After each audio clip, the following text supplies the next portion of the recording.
What's going on, military cash flow family? We got a great episode for Wow. you today. We got an awesome episode for you to get with Mr. Aaron Holker. He's actually a really good friend of mine. We wrestled a lot, and he's just a really all around good guy, man. Today's episode, he's going to be talking about why he does what he does in the military, and then also he's built some side hustles, right? And then with those side hustles, has taken that to transition into real estate as well. So I think this is going to be a fantastic episode. It's a lot learned here, a bunch of diamonds thrown out for you. So I'm hoping you enjoy this one, Mike. Yeah, it's gonna be solid, guys, because just like most of the underlying, things that we see, the constants, right, that we see is that people are being able to take their 9 to 5 skills, the skills that they've developed over life, and then turn these into money-making machines, right? And so now he's going to take his logistical background and apply it to something that we all would want. All of us would love to know how we can buy things for pennies on the dollar and then sell it at a markup, right? And just collect the difference. But now, check this out. Not only are we going to discuss that and how he does it, but he applies that to real estate too. It's nasty. So without further ado, let's get to it.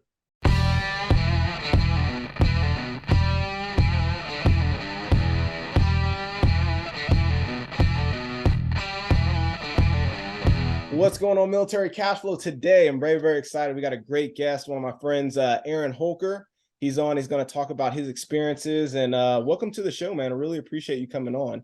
Thank you very much. Can you tell us a little bit about yourself? Just give us a brief background, and then we'll kind of kick this conversation off. All right. Well, first off, I'm a father of 4,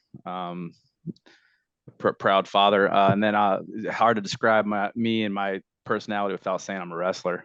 So it kind of describes who I am, how I think, what makes me tick. Pretty intense guy. Been in the military for 19 years. I'm a logistician, currently stationed at Leavenworth, and then right now I'm in the barracks room here at Fort Knox. That's where our main operations are at. And yeah, I just started my real estate career, and so I'm looking at about a year out from retirement, maybe 2 years, but I want to be prepared so I can soften that cushion between military and civilian life. So military is definitely something I'll maintain doing. Maybe I'll do another 9 to 5 job, and that'll just fund my real estate opportunities. Nice. Love it. Love it. So you mentioned one thing, I'm going to kind of brag on you a little bit here. So you said you're just a wrestler, man. You're a really intense guy. Well, what you guys might not know, Aaron Holker here is 2002, 2003? 2002. 2002 D1 national champion wrestler, 141 pounds, dude. Like, if you guys don't know, man, that's some serious stuff right there. You wrestled with you wrestled on the Iowa team, right? Yeah, Iowa State. Right? Mm-hmm. Yeah, like phenomenal, man. I went and watched it like a couple times. That actual that actual championship round is pretty cool. If you guys don't know, I'm a big wrestling fan. Wrestled in high school and stuff like that too. So when I found out Mr. Aaron Holker was a D1 wrestler, dude, we've had many battles on the Fort Stewart. Yeah. Stewart mats that's how we met. Yeah, that's how we met. Yeah. Oh, Colonel Hedricks. I'm still working with him right now, and and I'm company commander at Fort Stewart, and Colonel Hedricks sends me an email. Don't know who this guy is. He says I'm a college wrestler from James Madison, and we have this little workout crew that comes Tuesdays and Fridays every morning. I can't remember the Jim Johnson gym. Yeah. So that's, I went to I think the following Friday, and that's where I met you, Adrian Taylor, Jason. And so we started battling it out, and then, we started going every Tuesday and Friday. And oh yeah, those are some intense battles we had there. Yeah, huge shout out to Coach Hedricks, man. He's a staple in the community, at least in the Army community, when it comes to combative. So it's awesome there. Yeah, man. How did that journey start for you, man? Were you always wrestling, like as a kid? Were you getting into fights and stuff, or like how did it work out for you? No, I never considered myself a tough guy at all. I just felt like I could hold myself against the bullies out there. And so I started when I was 5. My dad was a college wrestler, Rick's College up there in Idaho. And my very first match when I was 5, ended up being my best friend. I was beating him by like 5 points, but he was the first tough guy I came across. And so I was crying my eyes out, and my dad's like, just finish the match. I didn't want to do it. I was, sitting on the side of the mat. He's like, no, you're gonna get penalty points. Just go out there, just stand there and just don't get taken down. And so I ended up winning it. But yeah, my first 3 years in wrestling, I never lost. So I felt like I might as well just stick with this sport. Damn, that's intense. I mean, it's rare to see somebody just start, especially as a child, right? Mm-hmm. And never lose for that many consecutive matches in a row. Yeah. So a lot of times when we're children or when we're younger and we're going through adversity and we're going through things, it's teaching us a lot about ourselves, right? Now, for you as a child, what was wrestling teach you, and what was the difference between, like, and other things you might fail and other things you might struggle with, but in wrestling you seem to be like a phenom at such a young age. What were some of the things that were going through your mind and stuff at that age? Yeah, so wrestling for me has been a life experience. It's been really intense for me, just because it was, I don't know, I was 5. To me, there was a lot of pressure built up. Like, I wouldn't eat before matches. I was always nervous wreck. It didn't matter if it was a good wrestler or bad wrestler. I was a nervous wreck the entire time.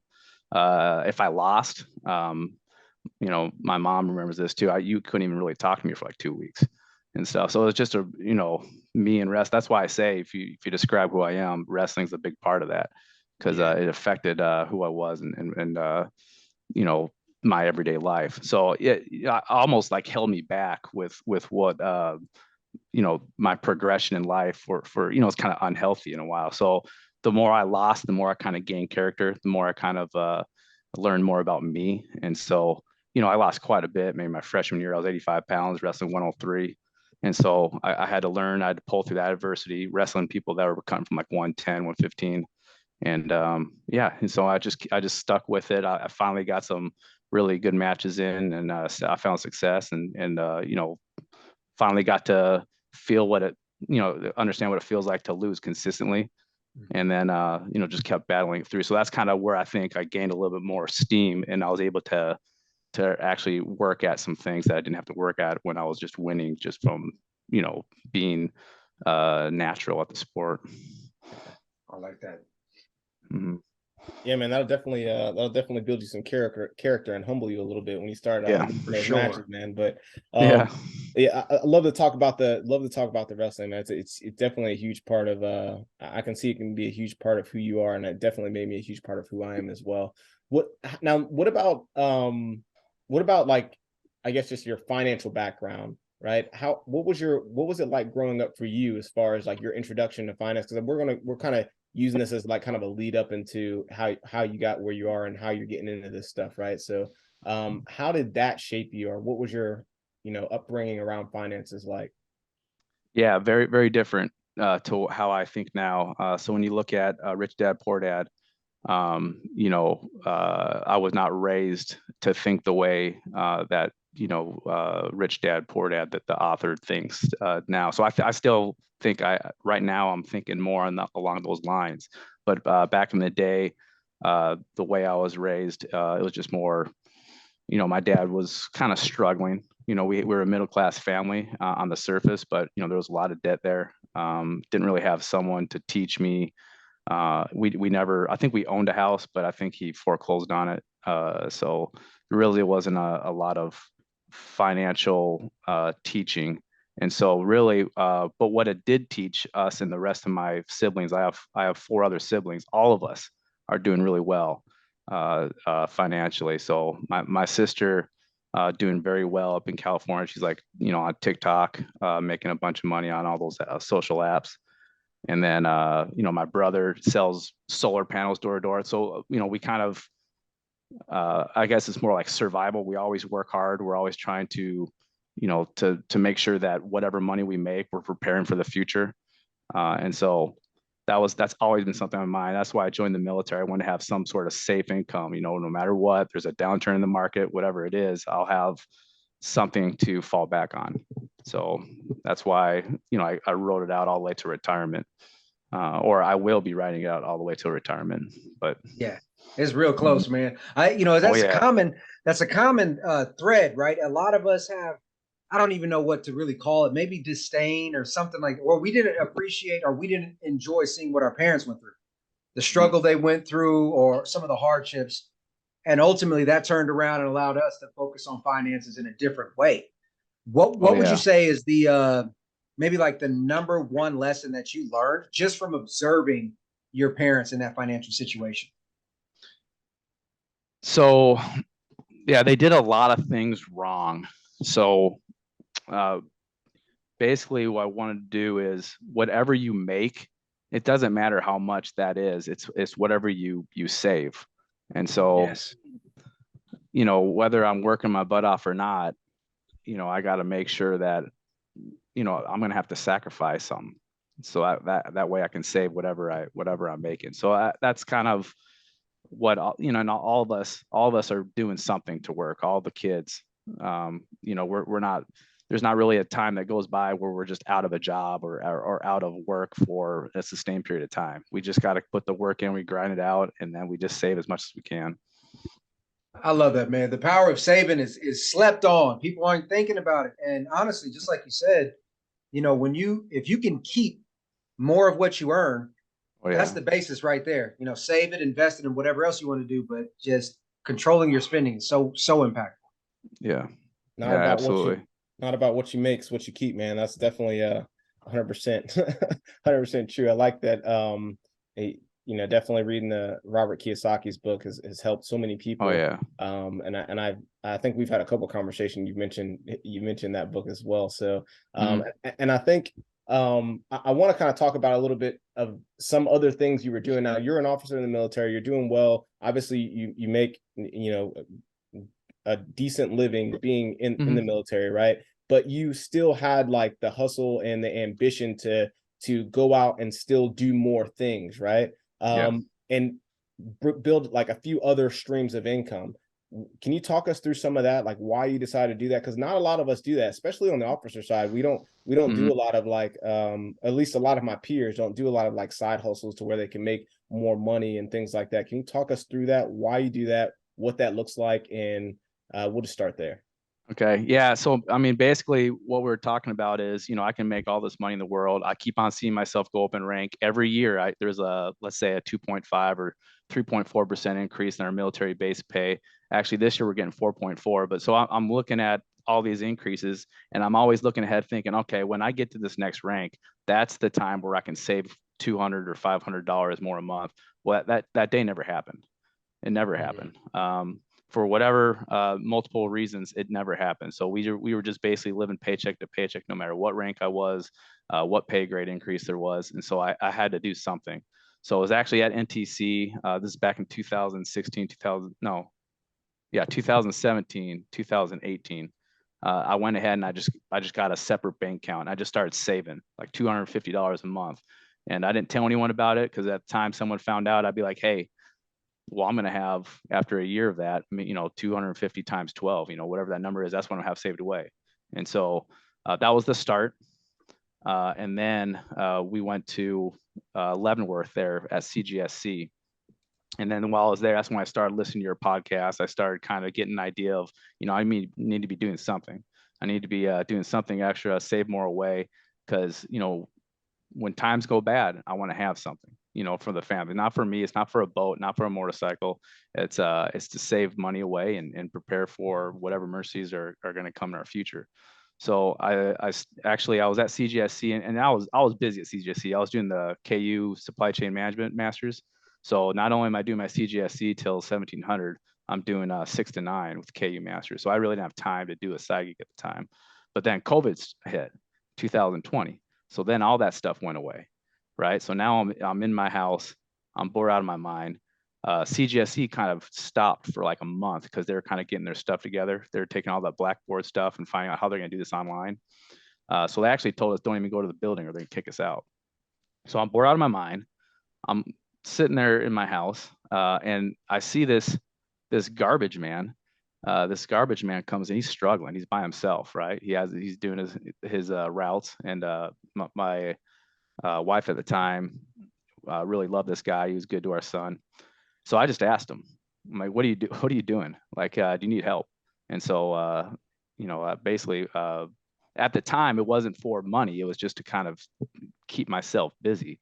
So it was kind of it's a funny story because I didn't really want to do it to make money. I just wanted to do it to help him out and to kind of keep myself busy.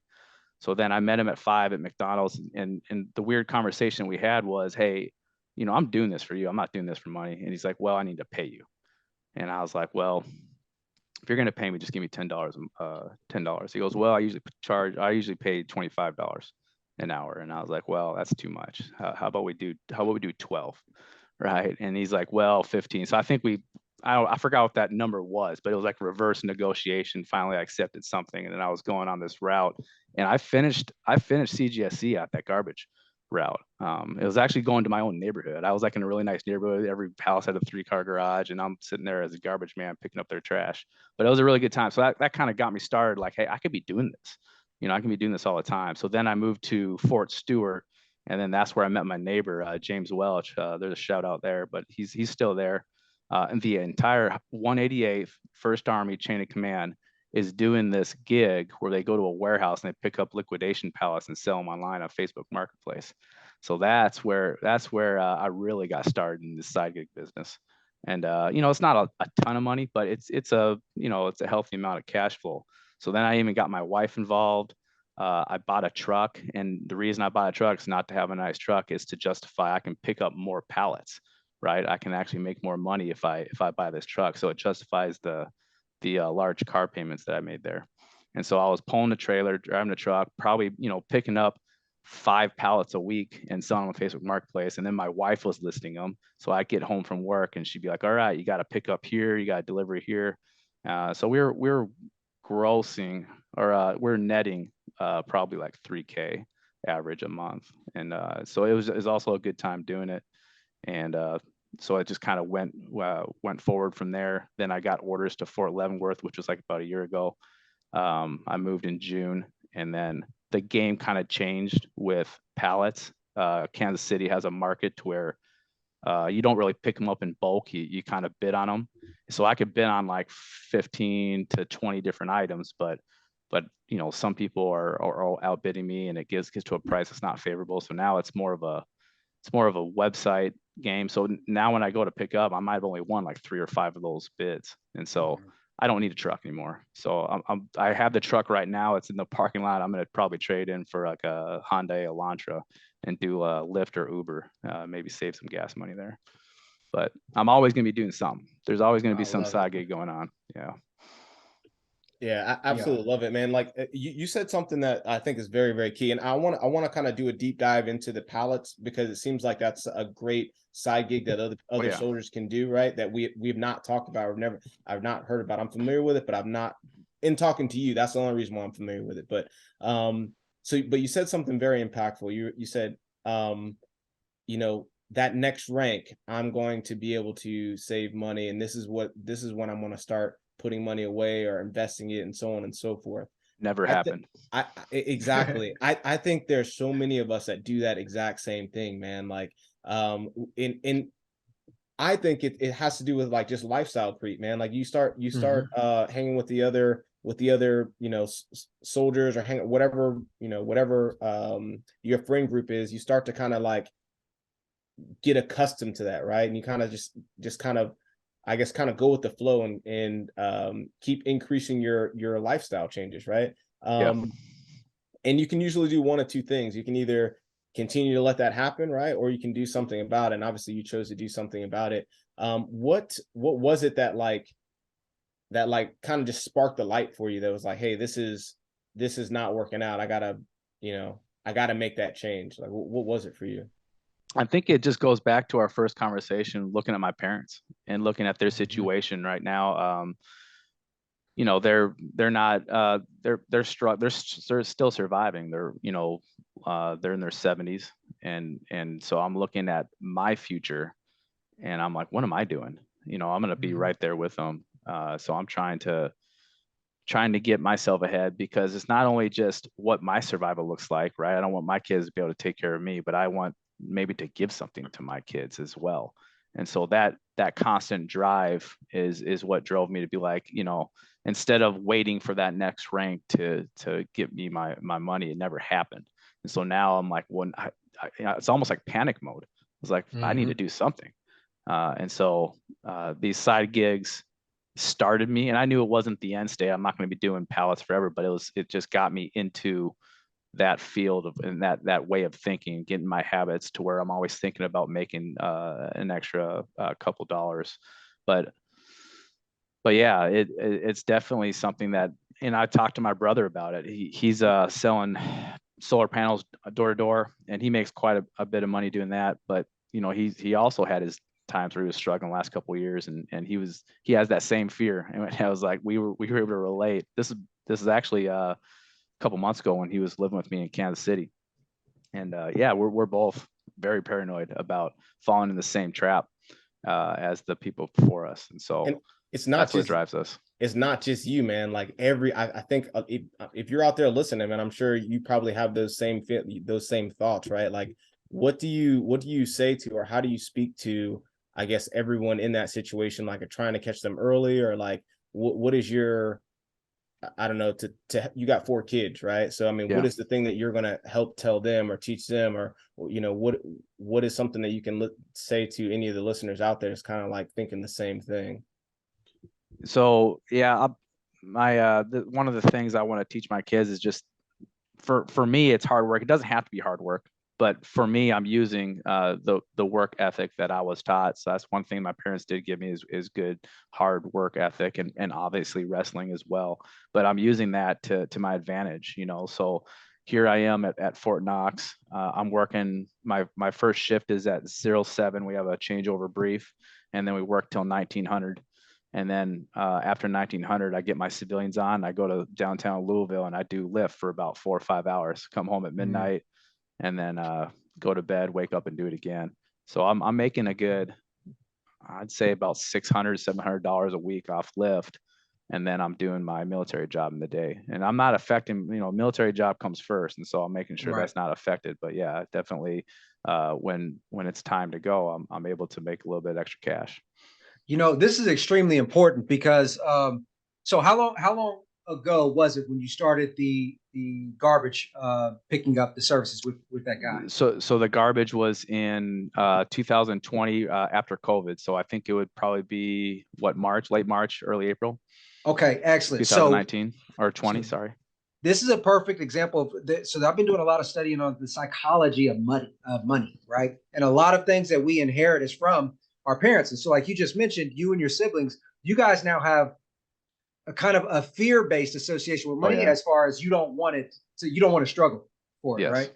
But even then, it still took a little bit of time before it actually registered full on. Yeah, right. I'm sitting there, I'm like 37. Oh no, I'm 30, 38, 39 years old doing this stuff, and it finally clicked. It took me a while. And that's perfectly fine. That's perfectly natural. So for everybody out there who is feeling like ashamed or whatever the case may be about not having that light bulb click for you, it takes time. There's a psychological studies about this all the way. We learn from different areas in our life, and only when we're ready to hear the message will that light bulb actually click for us. So it's okay.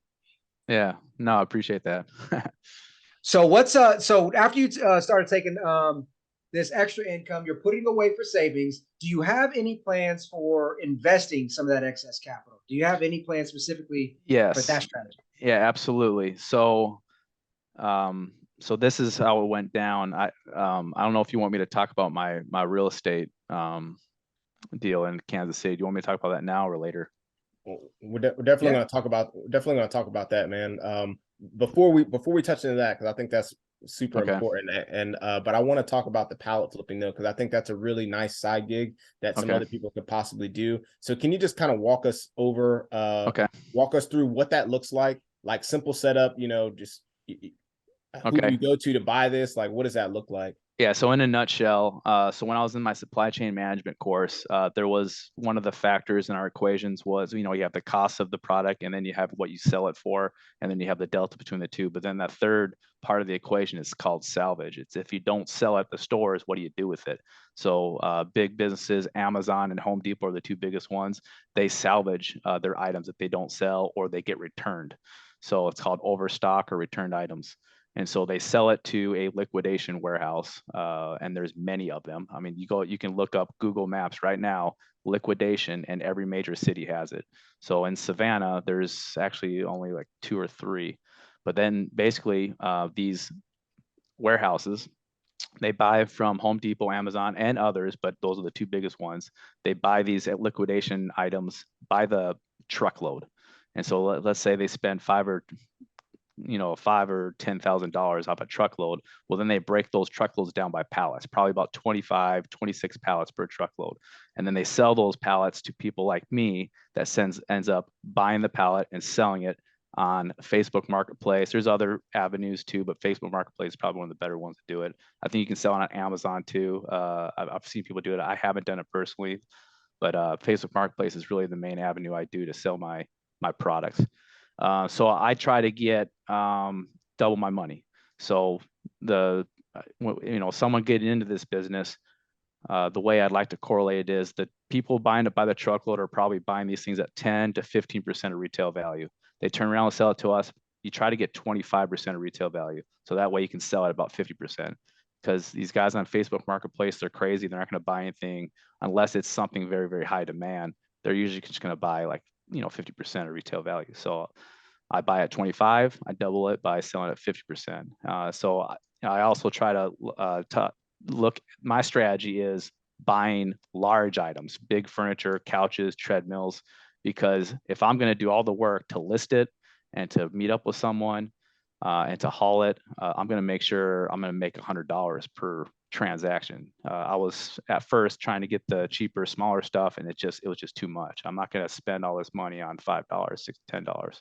So I did really well. In Savannah. I was, like I told you, I was clearing 3K, and for me that's a lot, right?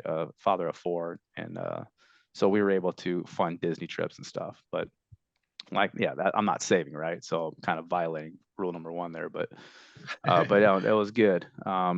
And so the pallet business is good. And like I said, I go to Kansas City now, and there is still warehouses that you can buy from in bulk, but really the game was this huge conglomerate website that has about 250, 300,000 viewers, and every warehouse lists their items on this website, and you bid for it.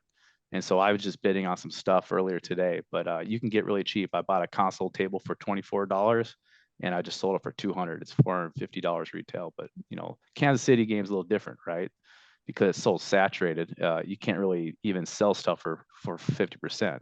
So, I had this thing listed for like $250. People are offering me like $150. I'm like, you guys are crazy. It's a brand new. I'm telling you, this is brand new stuff. This isn't like some of the stuff is damaged, and you got to watch out. But most of the stuff I sell on from these liquidation warehouses, they're brand new, like absolutely brand new. So It's just maybe the box was dented. Maybe it just wasn't sold in the store, but they're good stuff. See, what I like about this is just business 101. Business 101. You find low inventory, a high market for demand, and you upsell it. You mark up the price, and you just collect the difference. Absolutely. When you started doing this, obviously you said that this was something that you were kind of introduced to because a lot of people were doing it at the previous base. But did your logistic background play a role into like your ability to comprehend and your ability to accelerate and anything like that? And I don't know what it was, but I do feel like I was able to analyze a deal better than most. So I kind of found trends. So for instance, I was the first one in the warehouse to kind of locate, and I'm a talker. So I kind of ruin my strategy by telling other people what my strategy is, but that's fine. I'm just an extrovert, so that's kind of my downfall. But so I targeted treadmills right away, because what I found with treadmills, it's a big item, so I can buy them for like 100 to 150 and sell them for 450. It was the Norditrack ones, and they sold a ton of these treadmills. A lot of people are staying away from them because they're heavy. They didn't want to build them. I was the one that I found out right away. If I list something on Facebook Marketplace and it's just a box, if you're buying it, you're taking a risk. These retailers that are buying on Facebook Marketplace, they don't like taking a risk, right? They want to see something done up for them. So I build the treadmill, I test it out, make sure it's good, and then I really like that product because I sold probably 50 to 60 of these things, but really only one of them was truly not able to be ran. It actually still ran, but it was unsafe because it like bent and it wobbled. So that's the only one I couldn't really sell. Everything else it's just a good quality, hardy metal substance. And so, even if it was just, even if the bolts were stripped or something, I could get other bolts because they're just a common size. But yeah, I mean, it was really, really good. And so once I started, people saw me making money off this and targeting the treadmills, and then, other people took notice and they started buying that stuff too. But it's funny because you have this inner circle of group of friends that were standing in line outside this liquidation pallet. I mean, this is kind of embarrassing, but I'm just going to say it. Like, so let's say the doors open at 8 o'clock in the morning. I'm getting there at 8 at night and we're sleeping over, at night. I'm used to living out of my vehicle. I'm from NTC. So me and, and you get to develop these friendships. There's about 5 or 6 other trucks that are staying there with you. And, we all kind of like, hey, who was first? Okay. And when we stand in line, we got to make sure that some of these guys that just got here at 8 in the morning don't butt in front of us. And so it's a really good time. When I go back to Savannah, it's actually a group of friends that I like to meet. Hey, I didn't know it was like that, man. So, hey, yeah. So I want to give the detail, give a few details to anybody out there listening that wants to do the same thing, right? So you go to Google, you look up liquidation warehouses, right? You're going to go there and and it's literally just a warehouse full of a bunch of pallets. Yes. How are you like? So I've seen some other people talk about this, and they say like they have like these scanners or something like that, and they scan packets to see our pallets. You can scan on your phone. Yeah. So you take the scanner on your phone, your little QR code, and then Amazon, you can press one of the buttons on Amazon and it has a scanner option. Same thing with Home Depot. You can scan on Home Depot. And so sometimes they scan, I'd say about 50% of the boxes are able to be scanned. And then the ones that aren't, you just find the right number. You type it into either the Home Depot or Amazon website and they pull up. Nice. And so that's how you find out the retail price. And that's how you can analyze the deal.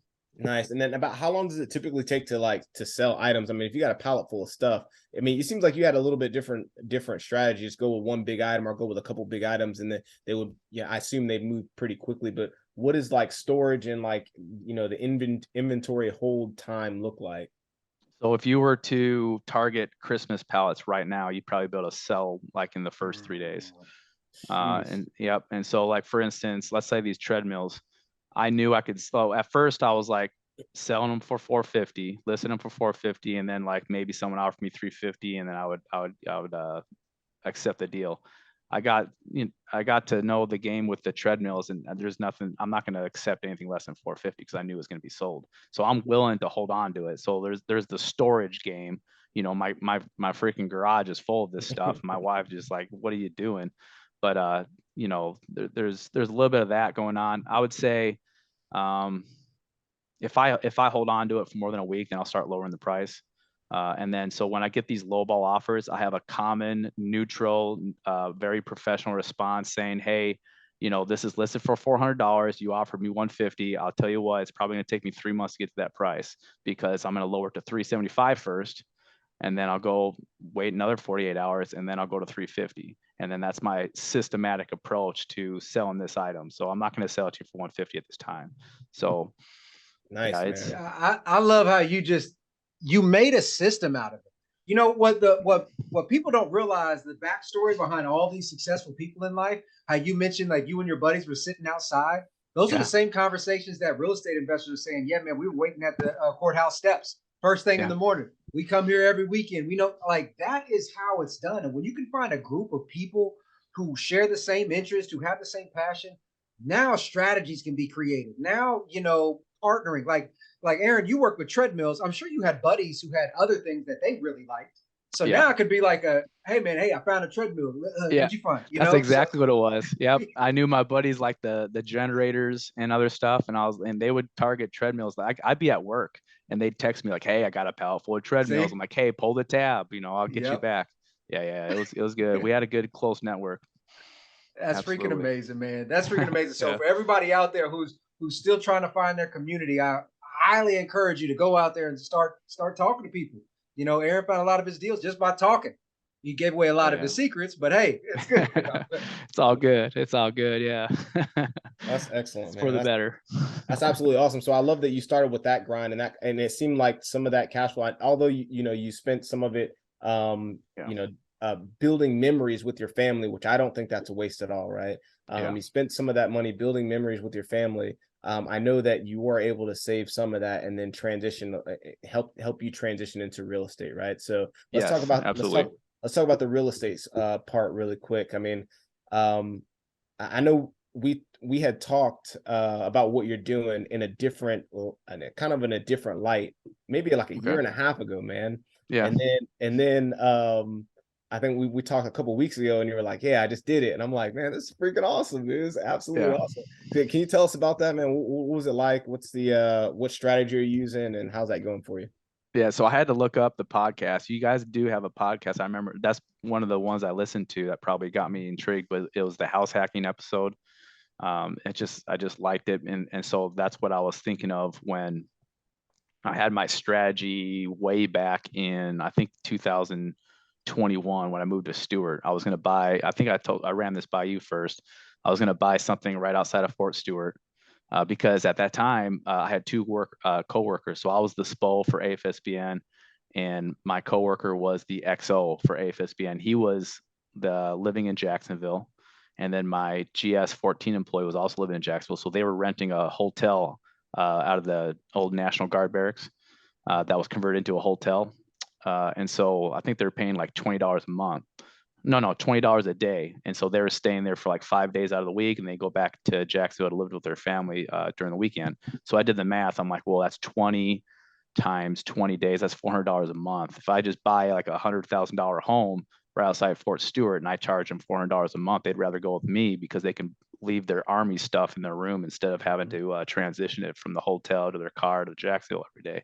So that was kind of my theory, and it was going to be through house hacking. So I'd rent by the room, and I'd do it that way, and then so I could justify maybe even double my mortgage from $100,000, because at the time you can get a 3-bedroom, 2-bath house. This is before COVID.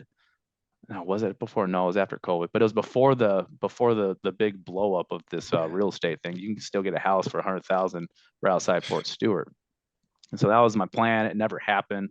I was trying to, save as much money as I could from the Pallets. I just wasn't able to.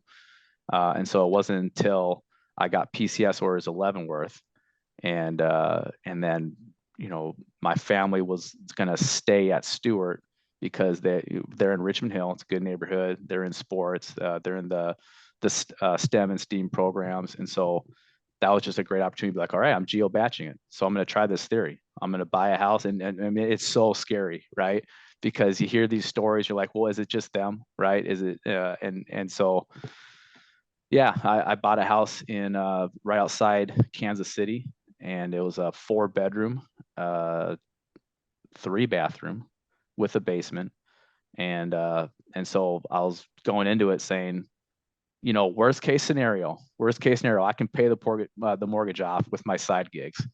That was my plan. So I could just store a bunch of stuff in the garage and operate out of my garage, just live by myself in this 4-bedroom, 3-bath home.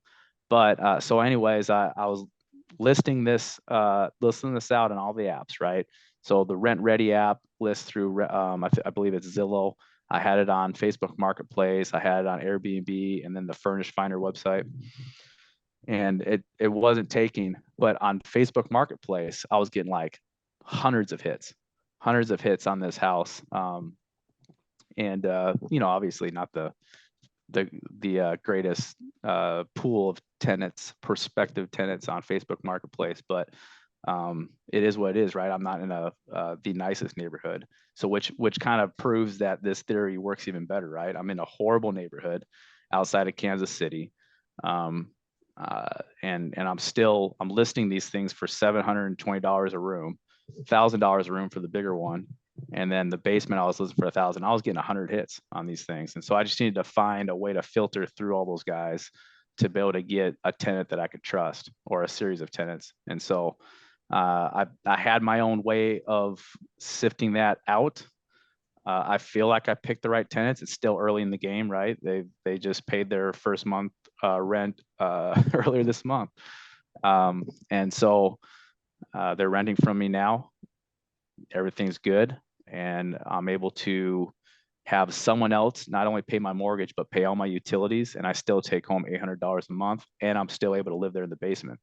So I felt like I cracked the code. I mean, I know it's still early, but I cracked the code. And now I'm going to try to do this in new places. So I need to find a home next to my family in Georgia. I'm going to do it in Georgia. I have family in Utah. I'm going to do it in Utah. And then from there, it's wide open. I can do vacation homes. I just talked my buddy into this. He wasn't thinking of real estate. He just bought a home in Winter Park there outside of Denver.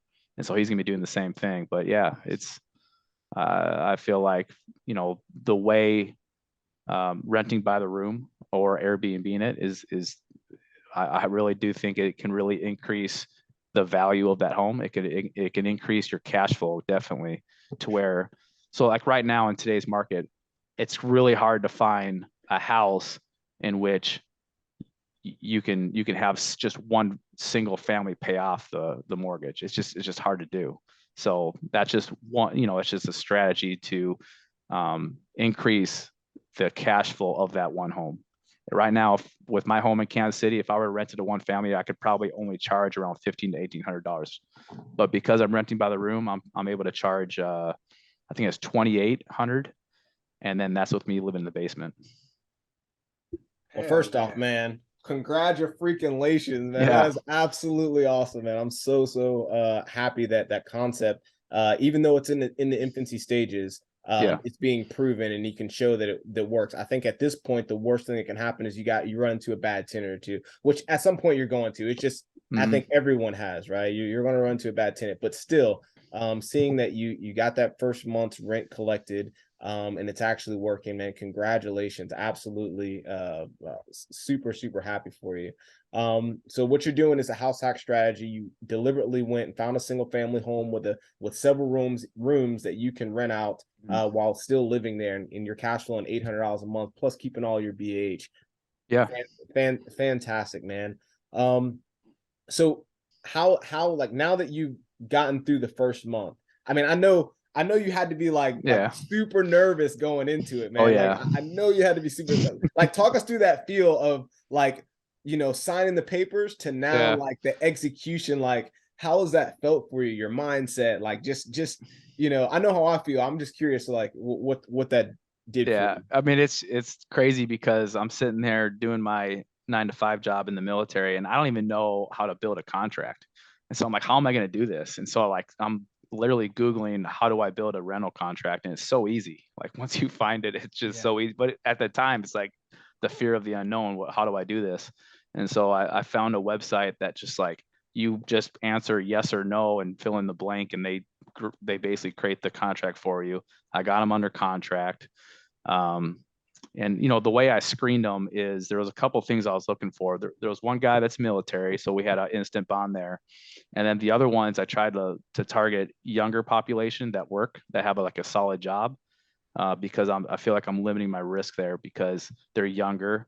And so that's why they're in a position where they're renting by the room, because you're not really going to get millionaires renting by the room. You're going to get someone that's probably in a transition in life.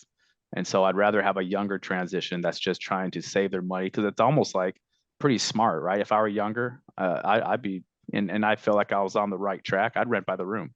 I'm single. I've just graduated out of high school or college. And so I'm going to save my money by renting by the room and not having a full apartment to myself. I feel like that's like something that's actually pretty smart. So that's who I'm renting to. And so they have solid jobs. And so that was like number one, right? If you have a solid job, that's how you're going to be able to pay your rent. So that's something that was important to me. I made sure I targeted those individuals. And yeah, so that first month rent, so I'm working with some of them. So it's two of them, they'll pay up front very first day of the month, no problem. But there's other two. One of them, I'm like, okay, you can't pay it all up front, but you get paid on what day? Wednesday? Or I think that it's Friday. So just pay me every week, every Friday. First thing comes out of that paycheck is your rent. So instead of $520, she does the smallest room, ends up being 120 because I did it over 52 weeks instead of 48 months. And a lot of people don't know that, right? I could have just charged her and got, an entire month's rent every year from her, from charging her the same amount, like, just taking 520 divided by 4. But no, I did the math the right way. And so I charge her for the 52 weeks, $120 a month, and then that'll even out to the same month or same amount as 520 a month. So she pays by the week, and then there's another guy that couldn't pay me up front, and I'm like, well, what's the deal here? And he's like, well, I can't pay you everything. And so I'm like, well, how are we going to get through this? And so, well, I get paid again next week. And so this guy pays me $400 for the first part of the month, and then halfway through the month he'll pay me $270. So he did pay in full a couple days ago, and so right now that's where we're at. Yeah, that's awesome, man. That going through those screening processes, like yeah, you now got to see so many different styles or of applicants or people. yeah, and this is a struggle that every landlord has, especially if you're going to be self-managing. But the power of what you've just done, I mean, you created side hustles seemingly out of thin air over the past couple of years, and now you've married that with a house hacking strategy, which is probably one of the most passive things that you've done up to this point. How does house hacking compare to pallet flipping and everything else that you've done? Yeah, you hit it right on the nose. So all this hard work, pallet flipping and doing Lyft and Uber, all that stuff is meant to be saved and put into the next real estate strategy. Because yeah, you're right, it's passive. So I'm just sitting there. I'm here at Fort Knox, and I'm just collecting rent. It's a lot easier. There is a little work to it, and there's a little bit of research I have to put into it and stuff. But really, it's a lot more passive than any of the other jobs I've been doing. Absolutely. Hell yeah! So for everybody out there that's saying, "Hey, I'm too busy because I got a 9-to-5 job," that's horse shit. We just proved it. All right, like Aaron made some time because it was a priority for him. Making that financial, that passive income, that financial nest egg, whatever you want to call it, for his family was a priority. So he then went out and started doing those side hustles while he had a full-time job. And now he just married that up with another extremely passive way. Everybody who's a service member, we all have access to the VA loan on top of that. Yes. Now, when you can put that VA loan with this strategy and do your side hustle, come on, guys. That's making a huge difference. Yeah. I mean, Mike just put out a video. I think it was like a couple of weeks ago, like how you can retire in like 5 years or 10 years or something like that within the military, kind of doing simple strategies like this, right? We have another one of our guests, Mincy Wong, came on. She was an E6, and she basically did the exact same things that you're doing. But she bought duplexes, and she live in one side of the duplex and then also rent a room out, and then rent the whole entire other side of the duplex out. So she was cash flowing and still making money that way. Like a younger soldier, regardless of what level you are in the military, or even if you're not in the military, if you're not in the military anymore, regardless of where you're at, you can use these strategies to build wealth for you and your family, right? And then also, just like Mike said, and Aaron does, if you can marry that with that side hustle, right, that whatever other side hustle you have, then you can just exponentially increase or decrease the time it takes for you to build the type of wealth that you want, or the lifestyle that you want. So that's good stuff, man. Yeah. So what's next for you, man? We've gotten to this stage. Where do you kind of see yourself in the next like 3 to 6 years? So 25-meter target. I'll probably wait till June to buy my next house. That's when I bought this last one, was June. So I got to wait a year, and I'll probably use that VA loan down in Georgia to buy the next real estate opportunity. It'll also be the home closest to where my family's at. So I'll have to Airbnb this one, so that way I can block off the dates on the day I visit. And so it'd probably be 4 or 5 bedroom homes. That way they can stay there if they need to. And so that's the first one. And then really every year I'll just buy a new house, and then I'll do something similar. I'll either house hack it, use it on Furnish Finder, or Airbnb it. So the next one will be in Utah, and then it could be vacation rentals. It could just be a normal house in an advantageous area if you look at the right markets, the 1% type markets, and you can just target those. and every year. And so by year 10, a minimum of 10, but I'd probably want a little bit more because I think the cash flow is going to come. And so there is a little bit of a strategy I might be doing in between there, and it's just the Turo. I just want to try one car, buy it for $4,000 or $5,000, see if it works, and if it doesn't, I'll just sell it or give it to my son who's about ready to drive in a year. So we'll see how that goes. I got a good friend of mine. He's a killer rock star wholesaler. I met with him, and it's been a long time. I met up with him maybe like a month ago. And he was telling me, yeah, man, I got Turo going. I was like, yeah, cool. How many, you got one car up there? He was like, no, I got a fleet.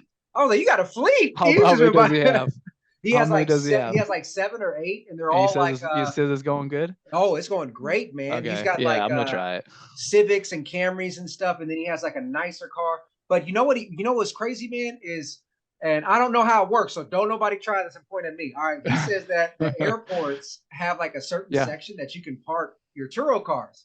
And it's like you stay over there for free, and when people land, they just rent it. And he's like, yeah, man, I can store all my vehicles up there. And the only reason I said don't point at me because I don't want you to go over there and park your vehicle and that thing get towed, okay? But it's super amazing, man. He has a whole system around it. So if you do it, let us know how it works, man. Keep us posted.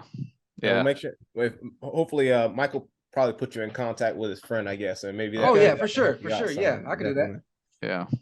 No, that's definitely in the plans for sure. That's excellent, man. I love that you're self-aware enough to know what you want, right? I know that oftentimes, especially I've seen it a lot on the officer side, right? You make a certain living and you kind of feel like you're above, doing certain things. You know what I mean? Like you're above like having a side income. You're above like, I don't know. Maybe it's just my experience, but I've ran into a lot of people that I talk about like, hey, I'm doing this, you know what I mean? Or, hey, I'm doing this on the side. And they're like, what do you mean? So I love that you are self-aware enough to know, hey, this is what I want. And this is why I'm doing this. So I don't really care. I'm going to get it done. Yeah. I don't hide it from anyone. So I tell my coworkers, and it's like one of their side jokes, so like, we're on Signal chat and they're like making fun of me. Hey, you're going to lift these, because right now my current job is we have people flying into the airport. We're doing the Battalion and Brigade Commander Assessment Program. BCAP. And so they're coming into Louisville Airport and they're driving into Fort Knox. I mean, we have 72 candidates a day coming on in. And so I'm the mayor's cell OIC, but they're all making fun of me saying, are you going to pick these guys up on Lyft? This guy needs a ride from the airport. It's just whatever. But we have a good time. That's funny. That's hilarious. Yeah, man. But hey, I think you have an awesome story, and I can't wait to see how it pans out or how it continues to grow over the next few years, man. Like, yeah, for sure. Do you have anything any like one piece of advice you'd like to give any of our listeners as far as kind of going along their path or finding what they want, so they can kind of avoid the lifestyle creep or whatever it is, in any one specific thing? So like I said, before my Kansas City deal, I was extremely nervous. I did the research. I was you guys have mentioned it many times in your previous podcast. It's like that, you're stuck in this analysis paralysis. There it is. Yeah, I was stuck in there for like 2 years because I've been listening to you guys since 2019. I didn't exercise this until 2022. So yeah, 3 years. But I was biding my time and I was trying to do other things. And anyways, I just finally did it. And it was through research though. It wasn't just a leap of faith. It was like, hey, I think I can do this because I, did the research here. The numbers add up. Maybe my neighborhood wasn't favorable, but I tell you what, when I listed this on Facebook Marketplace, there is a whole group of people, and this is in Independence, Missouri. So there's Kansas City and Independence have this huge group of like haters, just straight haters.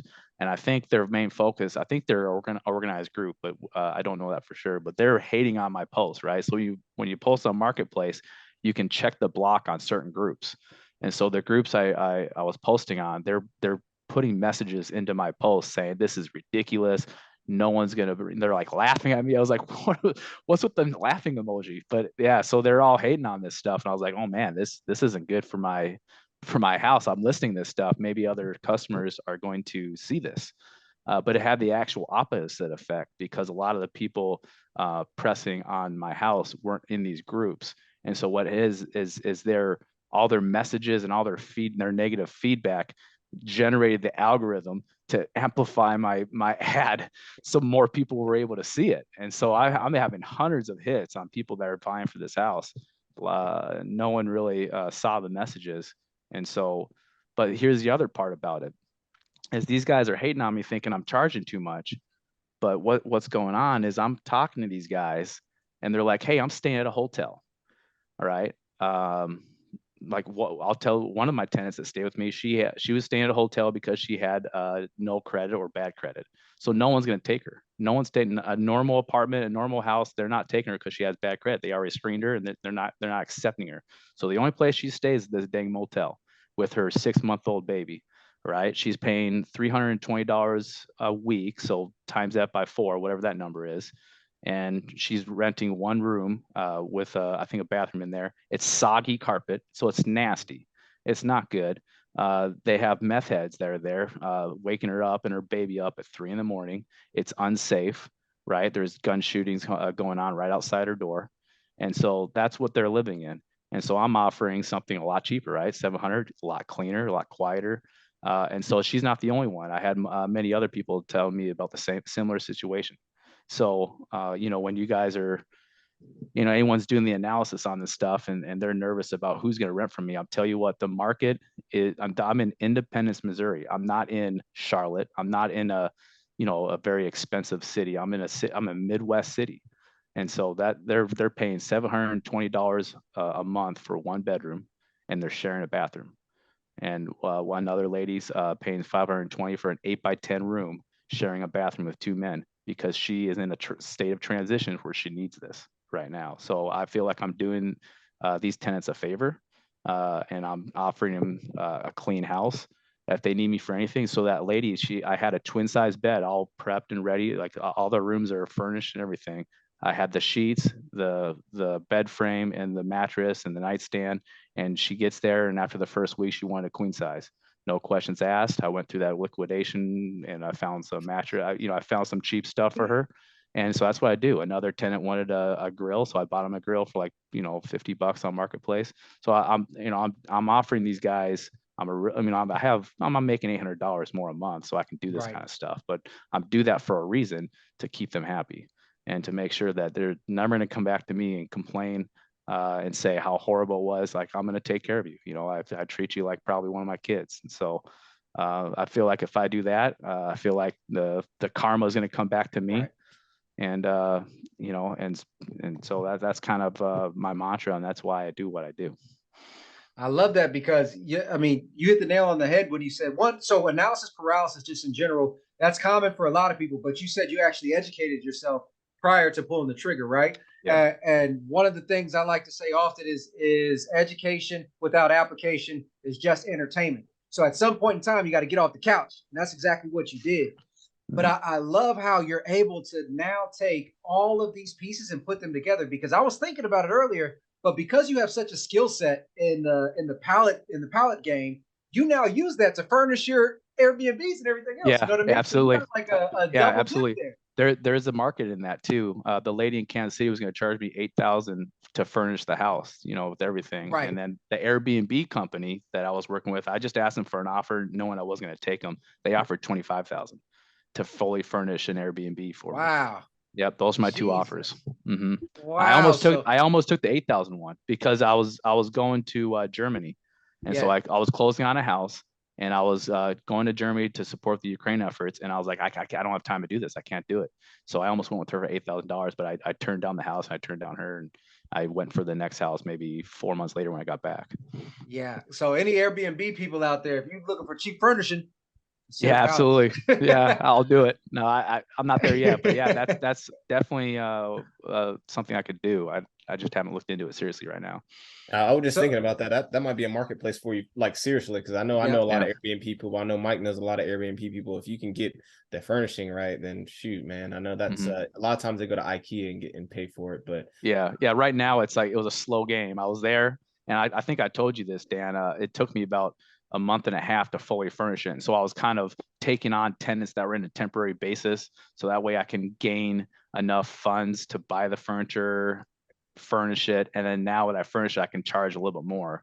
Right. Before I furnish it, I feel like I can only charge so much. But now that it's fully furnished, now I can start getting my 12-month tenants. Absolutely, man. So now you got everybody hyped, man. Everybody's thinking about pallets, and everybody's thinking about this. There you go. So how can people get in touch with you, man? How can they contact you? Just get me on Instagram. I think it's Aaron.Holker on Instagram. I think that's the best way to do it. I'm trying to get more things going, but right now that's all I have. Love it, man. Yeah.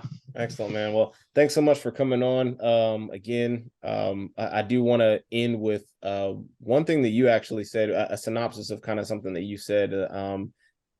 Just do good for the world, man. Like, do good for the world, and that karma does come back. That karma does come back. Like I say, you can have everything you want in life as long as you help enough people get what they want, right? So I really, really like that, and I think that's a great thing to do, and that's going to take you far in life.